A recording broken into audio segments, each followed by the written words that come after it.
Nombre 11, versets 25 à 26.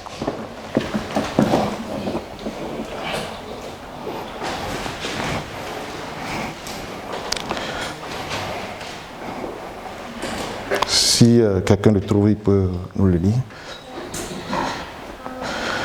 Nombre 11, 25 à 26. Oui. L'Éternel descendit dans la nuée et lui parla.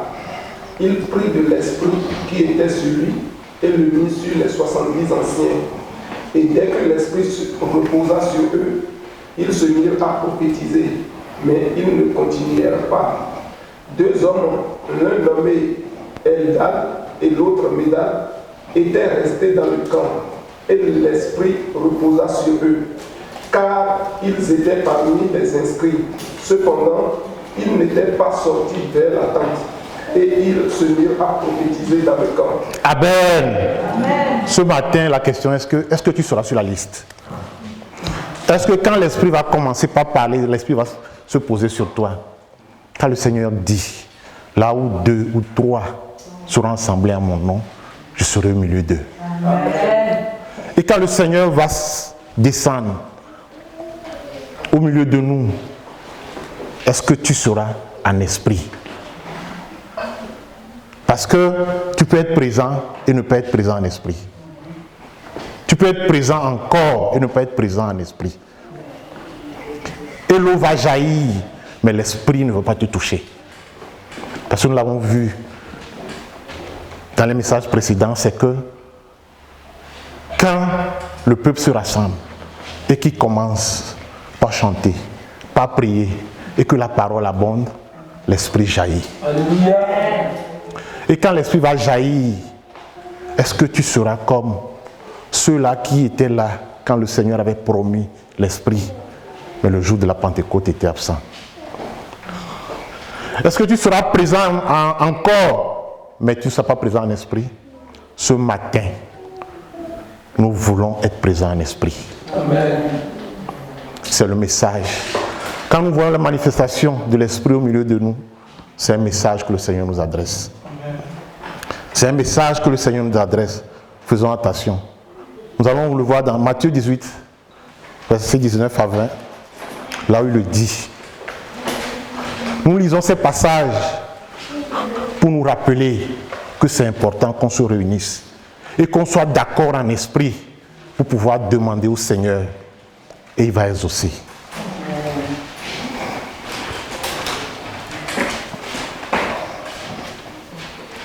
Matthieu 18, verset 19 à 20. Je vous dis encore que si 2 d'entre vous s'accordent sur la terre pour demander une chose quelconque, elle leur sera accordée par mon Père qui est dans les cieux. Verset 20. Car là où 2 ou 3 sont assemblés en mon nom, je suis au milieu d'eux. Amen. Amen. Bon, on sera présent, mais on sera unis pour demander au Père, pour brûler des parfums au Père, parce qu'on ne sera pas seul. C'est pour cela que c'est important quand on convoque des moments de jeûne, des moments de rencontre. Le Seigneur prend son esprit, le dépose sur des gens au milieu de nous. Et ça m'est déjà arrivé ici. On s'était rencontrés, il y a des sœurs qui ont vu des choses, qui nous ont parlé. Et c'est pour cela que le Seigneur rassemble souvent son peuple. Je vous le dis, hier on a été vraiment bénis par les messages. Et quand vous voyez les messages des 2 dernières semaines où le frère Alain nous a parlé, vous voyez que c'est des thèmes puissants. Quand on les réécoute, ça fait son effet. Restons dans cet élan, dans cette attitude, au moment où nous préparons cette rencontre solennelle, qui n'est pas un lieu physique, mais qui est l'esprit. Amen. Parce que le Seigneur a dit, nous avons été baptisés. Il n'y aura plus de Grecs, il n'y aura plus d'Africains, il n'y aura plus de Blancs, mais c'est l'esprit. Amen. Uniquement l'esprit. Quand nous le comprenons, nous pouvons avancer. Nous allons le lire dans 1 Corinthiens 12.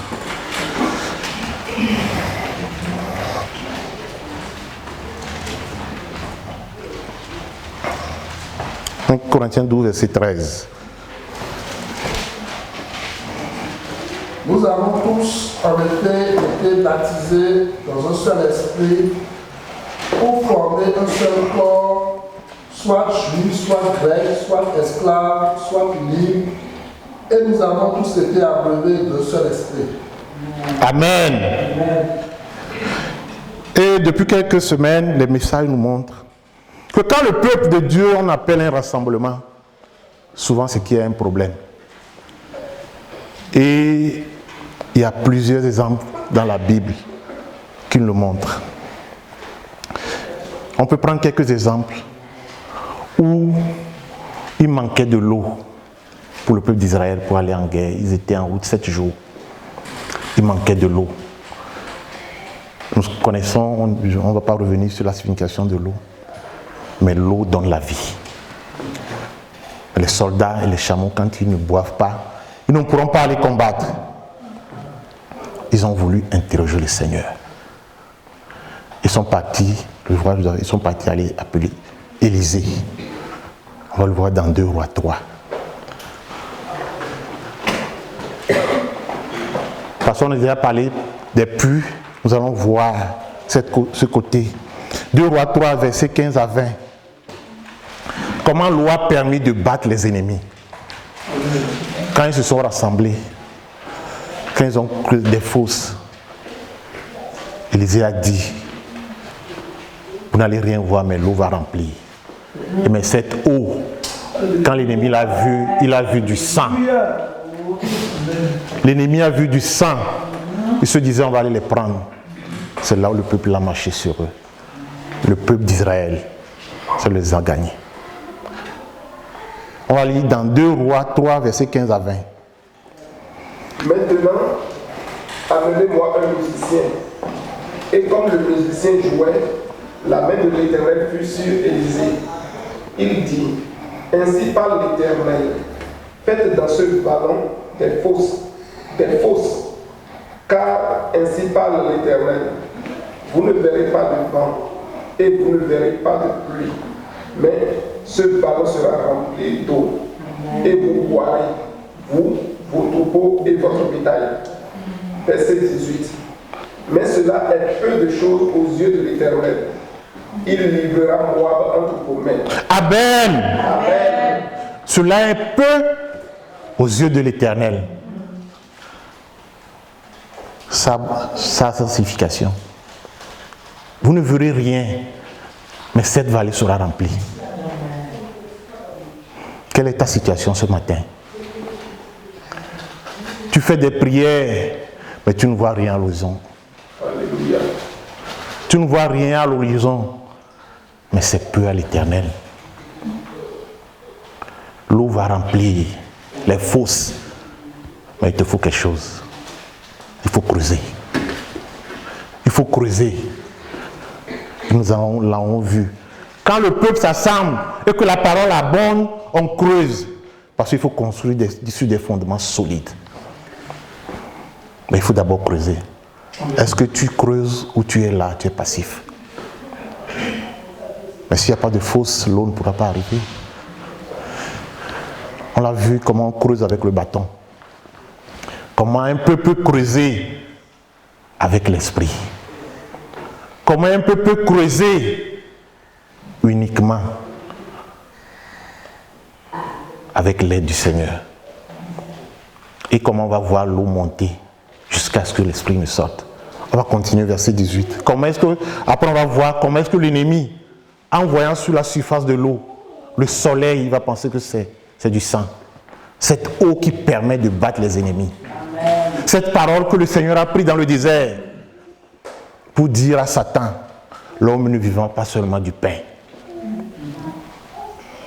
Mais cette eau, qui est la seule nourriture qui vient du Seigneur, soit disposée. Et l'ennemi va voir du sang, alors que c'est simplement de l'eau. On va le lire. À partir du verset 22. Verset 22. Ils se levèrent de bon matin, et quand le soleil brilla sur les eaux, les Moabites virent en face d'eux des eaux rouges comme du sang. Verset 23. Ils dirent, c'est du sang. Les rois ont tiré l'épée entre eux. Ils se sont frappés les uns les autres. Maintenant, Moabite, au butin. Amen.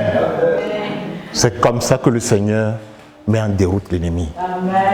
L'ennemi va penser le contraire, mais c'est uniquement la présence de l'eau. C'est uniquement la présence de l'eau. On continue. Le verset 24. Ils arrivèrent au camp d'Israël, mais Israël se leva et frappa Moab qui s'enfuit devant eux. Ils frappaient le pays, ils frappaient Moab. Verset 25. Ils renversaient les villes, ils jetaient chacun sa pierre dans tous les meilleurs terrains et en remplirent. Ils bouchaient toutes les sources d'eau et firent tomber tous les bons arbres. Il ne resta que les pierres de Kir Haréchet, et les hommes armés de front l'encerclèrent et le frappèrent. Verset 26. Le roi de Moab, voyant que le combat dépassait ses forces, prit avec lui 700 hommes tirant l'épée pour se frayer un passage jusqu'au roi d'Édom. Mais ils ne le purent pas. Amen. Nous allons fermer les puits de des ennemis. Ils vont prendre la fuite. C'est quoi ces ennemis-là? Qui sont ces ennemis-là qui te poursuivent ce matin? Et il y a plein d'exemples comme ça. Mais ça prend des actions. Ça prend un rassemblement. Ça prend de la harpe. Ça prend des chants. Mais quand tu te soucies trop, on chante quand le cœur est disposé. Et dans la Bible, tous les passages nous montrent, pour aller au combat, le peuple se confie à l'Éternel et le peuple chante. Uniquement en commençant par chanter. C'est comme si on te signe un chèque. Tu vois le chèque et tu dis non, ça c'est pas. Mais dès que tu vois le chèque, tu sais que l'argent est déjà là. Et dès que tu sais que l'argent est déjà là, ben, tu n'as même plus besoin d'aller l'encaisser. Dès que tu as prié, tu sais que tu as déjà gagné. Mais pourquoi tu ne peux pas chanter? Comment ne pas te louer, Jésus? Mais là, tu sais déjà que tu as déjà le chèque. Dès qu'ils ont fini de prier, la seule chose qui reste, ils chantent. La prière et la harpe. Vous allez voir, ça détruit. Ça détruit. Mais ça, c'est que ton cœur est disposé. Si le cœur n'est pas disposé, tu ne peux pas chanter. Tu ne pourras pas chanter. Mais l'ennemi t'a emprisonné. Ce matin, au moment où nous nous préparons, est-ce que ton cœur est disposé pour chanter? Pour dire, Seigneur, le chèque est là, j'ai déjà prié.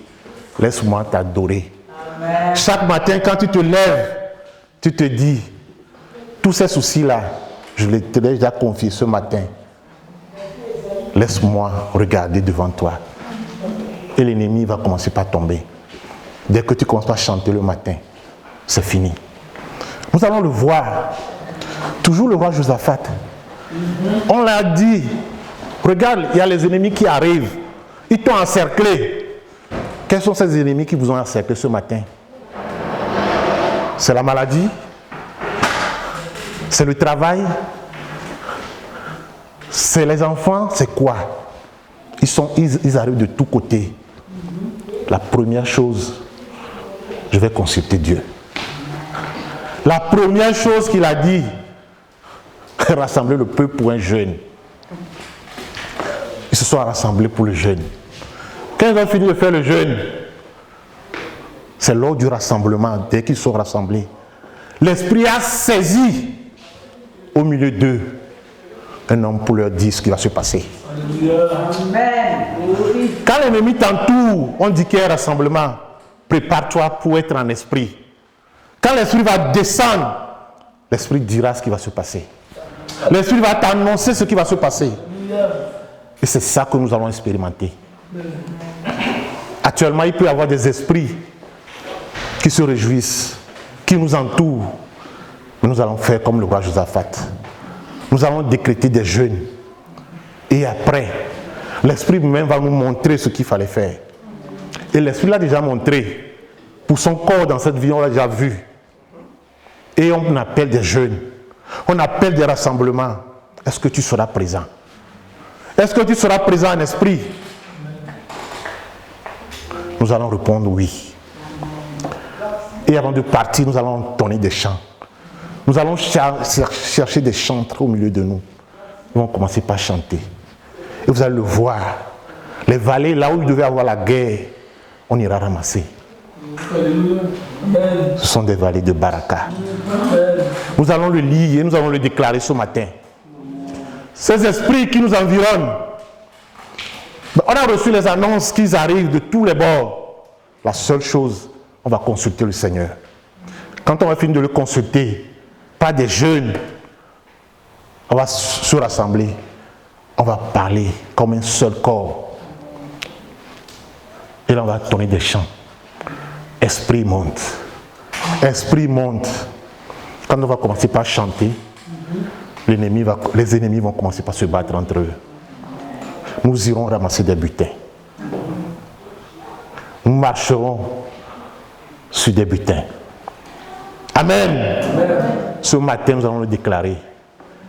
Et nous allons nous préparer pour aller ramasser ces butins. La seule chose, c'est que nos cœurs soient disposés. Que nous soyons en esprit pour pouvoir chanter. Pour dire, Seigneur, je t'ai confié le sujet. Moi, je m'abandonne. Prends le contrôle.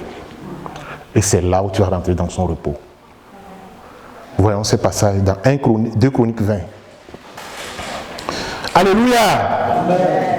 Que le Seigneur nous visite ce matin. Amen.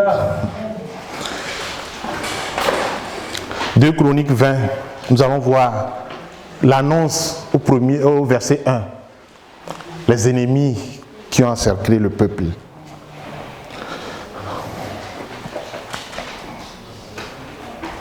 Après cela, les fils de Moab et les fils d'Ammon et avec eux de Maonites marchaient contre Josaphat pour lui faire la guerre. Amen. Quels sont ces esprits qui marchent contre toi ce matin? On continue, verset 3. Dans sa frayeur, Josaphat se disposa à chercher l'Éternel et il publia un jeûne pour Juda. Est-ce que tu es disposé à chercher le Seigneur ce matin? Dès qu'on t'annonce ce sujet, la première chose c'est d'être disposé. Amen. On le dit mais c'est pas facile. Mais il faut être disposé. Alléluia. Il faut être disposé. Dès que tu es disposé, tu vas décréter des jeûnes. Tu vas demander au peuple, aidez-moi. Et lors du rassemblement, l'Esprit va descendre. Amen. Continuons. Judas s'assembla pour invoquer l'Éternel et l'on vint de toutes les villes de Juda pour chercher l'Éternel. Amen. Ça, c'est le rassemblement. C'est le rassemblement. Nous allons nous unir pour chercher la face. On continue. Josaphat se présenta au milieu de l'assemblée de Juda et de Jérusalem dans la maison de l'Éternel devant le nouveau parvis. Et il dit, Éternel, Dieu de nos pères, n'es-tu pas Dieu dans les cieux, et n'est-ce pas toi qui domines sur tous les royaumes des nations? N'est-ce pas toi qui en as mais la force et la puissance, et à qui nul ne peut résister? Amen. On va sauter, on va aller au verset 20. Nous allons continuer la lecture à la maison, mais c'est bon de lire ces passages. On va aller au verset 20. Le lendemain, il se mit en marche de grand matin pour le désert de Tekoa. C'est le départ pour la guerre. À leur départ, Josaphat se présenta et dit, écoutez-moi, Juda et habitants de Jérusalem, confiez-vous en l'Éternel, votre Dieu, et vous serez affermis. Confiez-vous en ses prophètes et vous réussirez.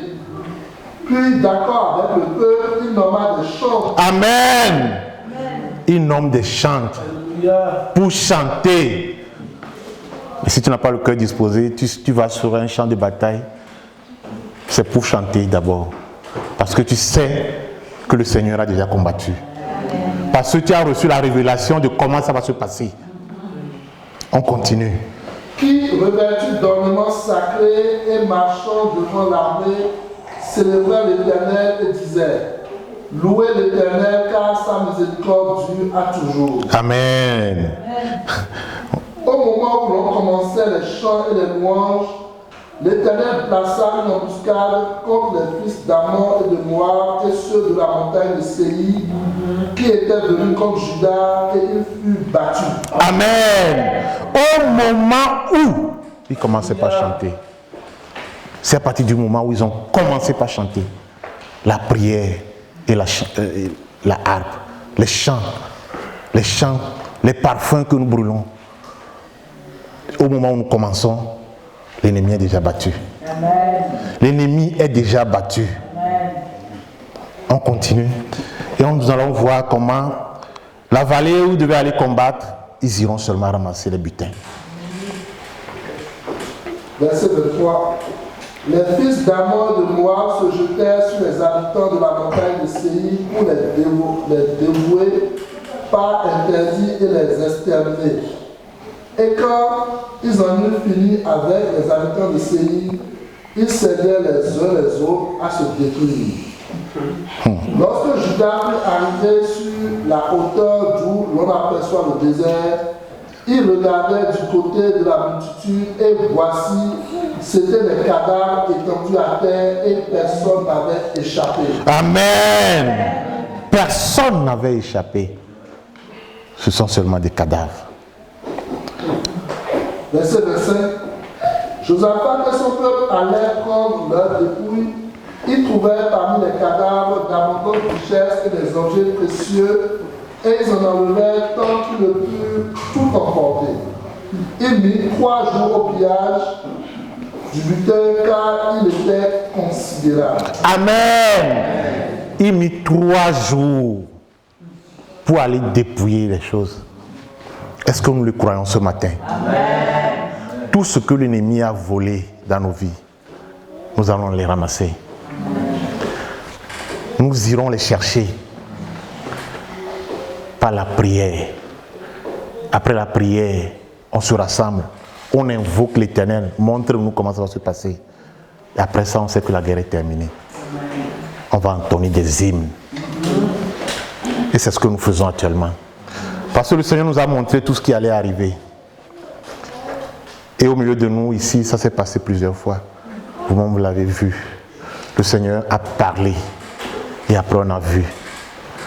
Mais nous savons que nous adorons un Dieu vivant. Amen. Allons dans Apocalypse 5, verset 8 à 10. Quand nous avons adressé des prières, des parfums qui brûlent, on va prendre l'arbre. Nous allons voir. Nous allons seulement chanter. Tu es digne. Tu es digne d'être adoré. Nous allons uniquement adorer. Et nos ennemis vont tomber. Apocalypse 5, verset 8 à 10, si quelqu'un l'a vu. Je pense qu'on va aller un peu plus vite. Gloire à Dieu. Amen. Quand il eut reçu le livre, les 4 êtres vivants et les 24 anciens se prosternèrent devant l'agneau, tenant chacun une harpe et des coupes d'or remplies de parfums. Amen. Qui sont des prières des saints. Une harpe et des parfums qui sont des prières des saints. Est-ce que nous appartenons à ce peuple d'élus qui chantons nuit et jour et adressons des supplications à l'Éternel? Et si nous sommes ce peuple-là, l'ennemi ne pourra rien contre nous. Amen. On continue. Verset 9. Et il chantait un cantique nouveau en disant: Tu es digne de recevoir le livre et d'en ouvrir les sceaux, car tu as été immolé et tu as racheté pour Dieu par ton sang des hommes de toute tribu, de toute langue, de tout peuple et de toute nation. Amen. De toute nation, nous sommes parmi ce peuple d'élu. Et le dernier, verset 10. Verset 10. Tu as fait d'eux un royaume et des sacrificateurs pour notre Dieu, et ils régneront sur la terre. Amen. Est-ce que nous sommes ce peuple de sacrificateurs dont parle l'Éternel? Ce peuple d'élus dont l'Éternel parle en disant: si vous écoutez ma voix et que vous suivez mes commandements, je vous donnerai tout. On va le voir dans Exode 19. Est-ce que nous appartenons à ce peuple-là? Parce que nous sommes un peuple élu. Nous sommes des sacrificateurs pour l'Éternel. Exode 19, versets 5 à 6. L'essentiel, c'est d'écouter la voix, d'être disposé pour écouter cette voix-là. 5 à 6. Maintenant, si vous écoutez ma voix et si vous gardez mon alliance, vous m'appartiendrez entre tous les peuples, car toute la terre est à moi. Amen. C'est le Seigneur même qui nous a établis comme des souverains sacrificateurs. Parce que nous suivons Jésus, qui est un souverain sacrificateur. Et nous sommes ce peuple-là dont on parle ici. La seule chose, c'est d'appartenir au Seigneur, de l'écouter et de le suivre. Et tout ce qu'il a promis, nous allons rentrer dans ça. Amen. Parce que tout a été déjà fait. Il nous reste seulement. Et c'est ce que les passages nous montrent. Parce que le repos, l'objectif du Seigneur, c'est le repos pour nous. Amen. Mais si le premier Adam n'a pas pu rentrer dans ce repos-là, le dernier Adam nous amène dans ce repos. Amen. C'est notre objectif, l'immortalité que nous poursuivons. Et c'est pourquoi c'est important de vraiment suivre ces trois éléments-là lors de ce rassemblement. Nous allons voir dans Hébreux 5. Nous allons lire un peu, mais ça nous permet de nous préparer. Parce que nous nous préparons pour une rencontre de l'époux avec son épouse. Nous sommes des souverains sacrificateurs pour l'Éternel. Hébreux 5, verset 1. On peut lire verset 1 à 7. En effet, tout souverain sacrificateur pris du milieu des hommes est établi pour les hommes dans le service de Dieu afin de présenter des offrandes et des sacrifices pour les péchés. Amen. Il peut être indulgent pour les ignorants et les égarés, puisque la faiblesse est aussi son partage. Et c'est à cause de cette faiblesse qu'il doit offrir des sacrifices pour ses propres péchés, comme pour ceux du peuple. Nul ne s'attribue cette dignité s'il n'est appelé de Dieu, comme le fut Aaron. Et Christ ne sait pas non plus attribuer la gloire de devenir souverain sacrificateur, mais il la tient de celui qui lui a dit: tu es mon fils, je t'ai engendré aujourd'hui. Comme il dit encore ailleurs, tu es sacrificateur pour toujours selon l'ordre de Melchizedek. Amen, on va s'arrêter là-bas. Et si nous appartenons à Christ, nous sommes ce peuple-là qui va le suivre, va suivre l'agneau, va brûler des parfums pour l'Éternel. Nous sommes cette race d'élus dont parle la Bible. Et l'ennemi ne pourra pas avoir force sur nous. Nous devons rentrer dans son repos. Parce que nous sommes spécialement mis à part pour son œuvre. Nous ne nous appartenons plus. Nous sommes morts à nous. Et nous appartenons à Christ. 1 Pierre 2, versets 9 à 10. Nous sommes une nation sainte qui appartient à l'Éternel.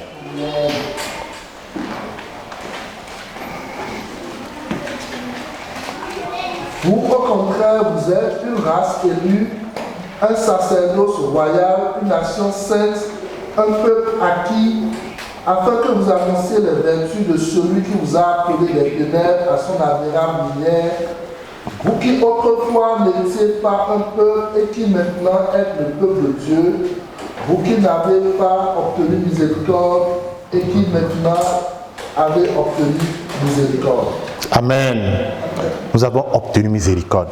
Et comme on l'a dit, le premier Adam, dont l'objectif de Dieu est de rentrer dans son repos, s'il n'a pas pu rentrer dans le repos, le Seigneur nous appelle aujourd'hui pour ce repos. Parce que Jésus-Christ est apparu pour nous amener dans ce repos. Nous allons lire deuxième thème dans Hébreux 4 qui nous permet de voir qu'il y a toujours la possibilité pour ce repos. Et il nous faut rentrer dans ce repos. La seule chose, c'est d'être disposé pour rentrer dans ce repos. De ne plus vivre selon la chair, mais selon l'esprit, et de suivre l'Éternel. Nous allons le voir dans Hébreux 4. On va lire le verset 1 à 8. Croyons donc, tandis que la promesse d'entrer dans son repos subsiste encore, qu'aucun de vous ne paraisse être venu trop tard. Verset 2. Car cette bonne nouvelle nous a été annoncée aussi bien qu'à eux, mais la parole qui leur fut annoncée ne leur servit de rien, parce qu'elle ne trouva pas de la foi chez ceux qui l'entendirent. Pour nous qui avons cru, nous entrons dans le repos selon qu'il est dit. Je jurai dans ma colère, ils n'entreront pas dans mon repos. Il dit cela quoique ses œuvres eussent été achevées depuis la création du monde. Car il a parlé quelque part ainsi du septième jour, et Dieu se reposa de tous ses œuvres le septième jour. Et ici encore, ils n'entreront pas dans mon repos. Verset 6. Or, puisqu'il est encore réservé à quelques-uns d'y entrer, et que ceux à qui d'abord la promesse a été faite n'y sont pas entrés à cause de leur désobéissance, Dieu fixe de nouveau un jour aujourd'hui en disant dans David si longtemps après, comme il est dit plus haut, aujourd'hui, si vous entendez sa voix, n'endurcissez pas vos cœurs. Verset 8.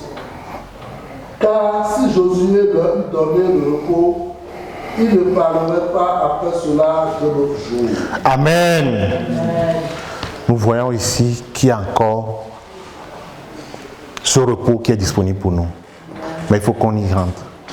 Mais le problème, c'est qu'il ne faut pas qu'on soit en retard. Et ça, le repos est disponible jusqu'à un certain temps. Et la Bible déclare que le royaume des cieux, c'est comme un homme qui est parti chercher des ouvriers. Il y en a déjà qui sont passés. Que ce soit de la première heure, si tu es rentré, tu rentres. Même si tu arrives à la dernière heure, le Seigneur va te payer comme le premier. Mais l'essentiel, c'est d'arriver. Est-ce que tu obéis, tu réponds à l'appel? Si tu n'obéis pas, parce qu'il est encore donné, mais voyons pour qu'on ne soit pas arrivé en retard. Ne disons pas que moi, c'est fini pour moi. Ma situation, c'est fini. En un temps T fixé, tu ne pourras plus rentrer. Est-ce que tu vas rentrer? Mais comme la Bible déclare, si tu n'obéis pas, tu peux penser que tu es rentré, mais les premiers seront les derniers. Est-ce que tu te considères que tu es rentré, mais peut-être tu es dernier? Nous voulons appartenir à la première résurrection. Amen. Nous allons le voir. Le royaume des cieux, c'est pas que je suis arrivé le premier. Est-ce que tu seras présent comme les 10 vierges quand la trompette va résonner? La 6e et la 7e trompette, il n'y aura pas un temps. Dès que ça va résonner, si tu étais arrivé 1 minute avant aussi, tu es rentré dedans.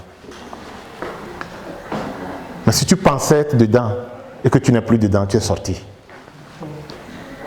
Ne soyons pas des derniers, mais rentrons dans cette promesse pour avoir ce repos. C'est ce que le Seigneur me demande. Nous sommes des ouvriers dans son champ. Ça ne tient pas compte de ton passé, que tu as déjà fait des choses dans le passé. Mais si tu arrives à la 11e heure, l'essentiel c'est de rentrer avec ton cœur et d'être disposé à l'entendre, à l'écouter. Et quand il va arriver, tu vas attendre. Quand l'heure, comme les 10 vierges, on va te dire, l'époux est arrivé, je suis dedans. Alléluia. Amen. Amen. Nous allons le lire, ce passage-là, pour nous édifier ce matin. C'est dans Matthieu 20. Nous allons lire tout le passage, 1 à 18. Parce que c'est des messages qui nous sont adressés. Je disais, apôtre Paul, oubliant tout ce qui est derrière, nous courons pour cet objectif-là. Que nous soyons des ouvriers de la 11e heure. Ceux qui ont commencé le matin, nous continuons sur leur œuvre. Et nous allons bâtir un peuple, un corps qui va appartenir à la première résurrection. Alléluia. Matthieu 20, versets 1 à 18. Car le royaume des cieux est semblable à un maître de maison qui sortit dès le matin afin de louer des ouvriers pour sa ville. Il convint avec eux d'un denier par jour et il les envoya à sa ville. Il sortit vers la 3e heure et il en vit d'autres qui étaient sur la place sans rien faire. Il leur dit, allez aussi à ma ville, je vous donnerai ce qui sera raisonnable. Et ils y allèrent. Il sortit de nouveau vers la 6e heure et vers la 9e, et il fit de même. Étant sorti vers la 11e heure, il en trouva d'autres qui étaient sur la place, et il leur dit, pourquoi vous tenez-vous ici toute la journée sans rien faire? Ils lui répondirent, c'est que personne ne nous a loués. Allez aussi à ma ville, leur dit-il. Quand le soir fut venu, le maître de la ville dit à son intendant, appelle les ouvriers et paye-leur le salaire en allant des derniers aux premiers. Ceux de la 11e heure vinrent et reçurent chacun un denier. Les premiers vinrent ensuite, croyant recevoir davantage, mais ils reçurent aussi chacun un denier. En le recevant, ils murmurèrent contre le maître de la maison et dirent, ces derniers n'ont travaillé qu'une heure et tu les traites à l'égal de nous qui avons supporté la fatigue du jour et la chaleur. Il répondit à l'un d'eux, mon ami, je ne te fais pas tort. N'es-tu pas convenu qu'avec moi d'un denier, prends ce qui te revient et va-t'en. Je veux donner à ce dernier autant qu'à toi. Ne m'est-il pas permis de faire de bon bien ce que je veux, de mon bien ce que je veux, ou vois-tu de mauvais œil que je sois bon? Ainsi, les derniers seront les premiers, et les premiers seront les derniers. Amen. C'est clair. L'œuvre de Dieu là, c'est disponible. Ce matin, le Seigneur nous appelle pour son chant. Que tu aies un passé ou pas, le Seigneur ne regarde pas ça. Est-ce que tu vas travailler dans ce champ? Est-ce que tu vas t'abandonner? Seigneur, je m'abandonne totalement. Amen. Je suis un ouvrier dans ton champ. Quand la trompette va sonner, ce ne sera pas à ce moment qu'on va te demander d'aller acheter ton huile. Parce que tu es ouvrier dans son champ. En ce moment qu'il lance son appel, de rentrer dans son repos, est-ce que tu vas répondre à l'appel? C'est toujours disponible. Et est-ce que tu étais déjà rentré, pensant toujours être dedans, mais tu es parmi les derniers? Il est temps qu'on se réveille, qu'on se dise, nous sommes des ouvriers, nous sommes disposés pour travailler dans ton champ. Seigneur, nous nous disposons totalement pour toi. La sœur a donné un passage hier qui m'a vraiment fait plaisir. Ésaïe 58, versets 13 à 14. Parce que c'est un processus. Et c'est un processus depuis le début. Et comme on va le voir, Dès que tu rentres, tu es baptisé de nouveau, tu appartiens à Christ, tu rentres dans le processus. Tu deviens ouvrier dans son champ. Et tu ne feras que son œuvre. Si on peut le lire, Ésaïe 58, verset 13 à 14.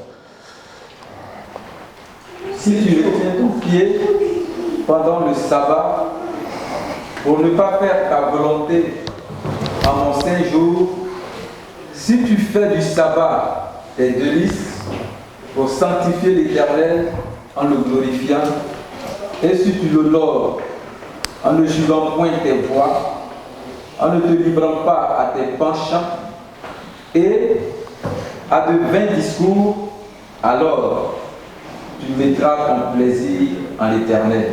Amen. Est-ce que nous mettons nos plaisirs en l'Éternel? La difficulté des fois, c'est qu'on ne s'abandonne pas totalement. Et le Seigneur nous demande de chercher le royaume des cieux en premier et il nous donnera tout. Mais ce qui se passe, c'est que nous cherchons d'abord tout. On dit, quand je serai libre, je vais m'attacher, je vais être ouvrier pour l'Éternel. Et ça, nous tombons souvent automatiquement dans ce piège. Nous qui sommes sur des terres étrangères, parce qu'on avait des objectifs. On veut poursuivre, on veut rentrer. Mais le repos ne se trouve pas dans ça. Moi, je l'ai expérimenté. Je peux vous dire que c'est le Seigneur qui donne du repos. Dans les années 2005, quand j'étais arrivé en France en tant qu'étudiant, le Seigneur m'a fait plaisir, j'ai terminé mon deuxième cycle. J'ai commencé par travailler un peu. Je me suis inscrit dans un autre cours. Je quittais Limoges pour aller faire l'autre cours à Nancy. Et je parcourais toute la France dès qu'il y a une petite voiture pour l'acheter pour envoyer en Afrique. Vous pouvez imaginer. Je travaille, j'ai mis tout mon temps. Les 35 heures, je le fais de lundi à mercredi. Mercredi midi, je sors, je prends du coca, je fais 800 km en voiture. Je suis le cours jeudi, vendredi. Le week-end, je peux descendre de Nancy pour aller chercher une voiture à Bordeaux et le conduire. Je me couche, j'achète des voitures. S'il y a des choses avant, je m'en vais les chercher. Des fois, dans le vendredi soir, je me couche, à 23h, je rentre dans ma voiture. Il faut traverser Paris avant 6h du matin pour ne pas tomber dans l'embouteillage. Le coca est à côté, je bois. Je mélange avec le café. De Limoges jusqu'à Bruxelles. Des fois, il faut descendre au port pour le mettre là-bas. Il est arrivé où j'ai pris des camions sans frein, remplis. Et je cherche des gens, je les paye, ils m'accompagnent. Parce que je veux réaliser. Le Seigneur, c'est lui qui donne du repos. Si tu ne l'as jamais fait, tu vas parler. Tu peux faire 5-6 boulots. Si le Seigneur ne te donne pas du repos, tu ne peux pas rentrer dans ce repos. Quand on arrive ici, c'est ce qui nous trompe. Des gens ont dormi dans des églises pour avoir le visa. Ils arrivent ici, ils dorment dans les entrepôts pour récolter l'argent. Mais ils n'ont pas ce repos. La fin de l'histoire, c'est que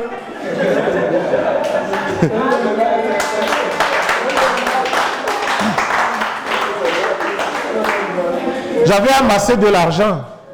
L'argent rentrait. Mais le frère le disait hier, il y a des oiseaux qui descendent. Il le piquait. Il le piquait. L'argent rentrait. Tu travailles comme un fou. L'argent rentre, mais il y a des oiseaux qui vont le piquer. Moi, je l'ai vécu. Je l'ai vécu. Quand je suis arrivé ici, je ne vais pas continuer par... On est dans un message. Quand je suis arrivé, j'avais un objectif. Je voulais avoir mon titre comptable. Ça aussi, c'est un autre processus. Mais le repos, tu ne le trouveras pas. L'argent est rentré sur un certain moment. J'ai fait des voitures, des bus, j'ai envoyé au pays. Il y en a qui sont pourris sur place. Les oiseaux sont venus piquer. Tout est parti comme la fumée. Quand on parle de puits qui ont été bouchés, l'ennemi peut boucher des trous, des puits. Il faut se ressaisir, retourner. et s'abandonner complètement. Alléluia. Ne tombant pas dans ces pièges, tu vas faire le tour 40 ans dans le désert. Mais le Seigneur te prépare pour rentrer dans ce repos. Ce repos était disponible dès le commencement. Le premier Adam n'est pas rentré, mais nous avons la possibilité de rentrer dans ce repos. C'est pourquoi ce matin, le Seigneur te dit, ne dors pas dans les entrepôts. Dis, Seigneur, montre-moi ce que tu veux que je fasse. Amen. Je veux être un ouvrier dans ton champ. Alléluia. Des fois, le Seigneur nous donne un peu pour voir ce qui peut se passer. On oublie complètement. Nous avons des Isaac dans nos vies. C'était des enfants, un enfant de promesse. Le Seigneur te l'a donné. Isaac, ça peut être un mari. Ça peut être un emploi. Ça peut être une maladie que le Seigneur a guérie. C'était une promesse, tu l'avais vue. Mais il va y arriver un moment où il va te dire, va l'immoler pour moi. Ton travail que tu as, abandonne ce travail pour moi. Parce que c'est pas sur ce voie que je veux t'envoyer. Je veux te tester. Je veux t'éprouver. Je t'ai permis de sortir de l'Égypte. Mais je vais t'amener dans le désert. Pour voir si ce fils unique, le fils de promesse, l'emploi là que je t'ai donné, est-ce que tu tiens l'emploi plus qu'à moi? Est-ce que tu es capable de dire, à la montagne de l'Éternel, il sera pourvu? Alléluia. Est-ce que tu es capable de dire, à la montagne de l'Éternel, il sera pourvu? Seigneur, si tu m'appelles de sortir de là, je vais sortir. Amen. Si tu me demandes d'aller immoler Isaac, j'irai l'immoler. Tu es capable de le dire ce matin? Amen. Est-ce que le Seigneur te demande, ton épouse, ton époux là, que je t'avais promis, c'est pas lui. Le travail là que tu as, c'est pas ça. Est-ce que tu es capable de dire, dès que tu seras disposé, immédiatement après il va te dire, je sais que tu es disposé, tu auras tout. Cherchez le royaume des cieux et tout vous sera donné par la suite. Est-ce qu'on le croit ce matin? Amen.